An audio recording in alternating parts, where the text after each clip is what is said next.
for many, many decades after that, November 5th was celebrated in England as Guy Fawkes Day. Now, I believe it's still celebrated as that, but for the first many decades after that, every year, November 5th, people throughout England would have bonfires, and they would burn one man in effigy. Guess who it was who they would burn in effigy? I think it was the Pope. It was the Pope. That's exactly right. That's what I thought. That's okay, right. Good.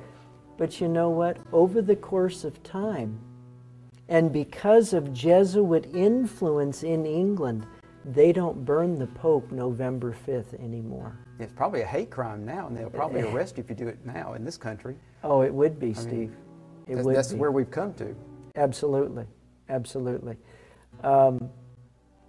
So, Steve, there were one assassination attempt after another. Queen Elizabeth, William of the Netherlands, Henry IV of France, King James I of England in 1605. So right there, within that little span of about 50 years, you've got five world leaders of nations with assassination attempts on their lives. Why? Because they were not going along with the Jesuit agenda. And Steve, we have seen that here in the United States of America as well. We have seen presidents, of course, the most well-known would be Abraham Lincoln in 1865.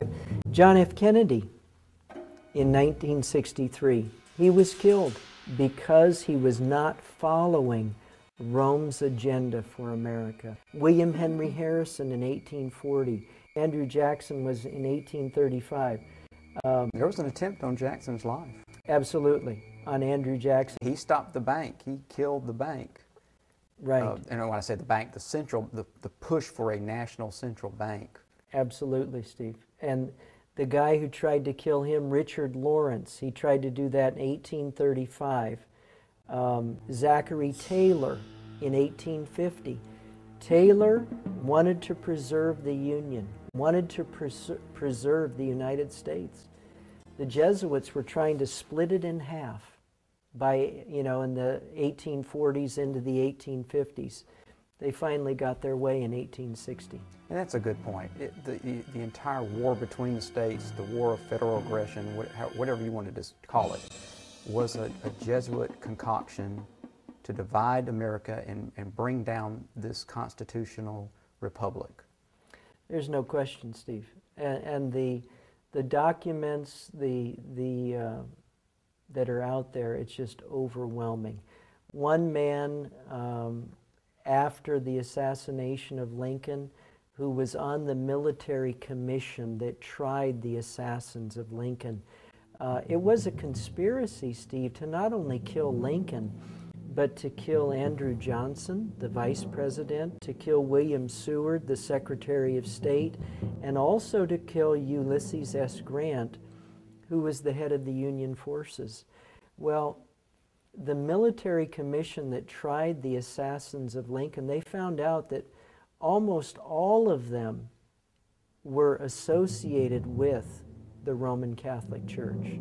The Surratts, George Atsterott, Davy Harold, George McLaughlin, Michael O'Laughlin, Lewis Payne. And Booth had started attending Mass. Absolutely. And in fact, there was a Catholic cross that was found on Booth's person when he died. You had mentioned John Kennedy, or most people are told Lee Harvey Oswald is the lone gunman. What do you think of all that? Steve, it's fascinating because there's a book that you can get in any library. It's called The Last Dissenting Witness. It's by Jean Hill. If you look in the Zapruder film, she was the lady on the grassy area, the little island there, and she had the long red coat on. And Jean Hill writes in her book, and she says it was so obvious that as she was standing there, she heard shots coming from many different directions. If you watch the Zapruder film, it's clear that Kennedy goes forward because something hit him, a bullet hit him from the back, But then he jerks back like this. It's obvious, Steve, there were multiple bullets that were shot from multiple directions that assassinated Kennedy. And there were three reasons why they killed him. Because he wanted to reestablish the coining of money by Congress. He tried to pull us out of Vietnam, which was a Catholic war, and he tried to dismantle the CIA.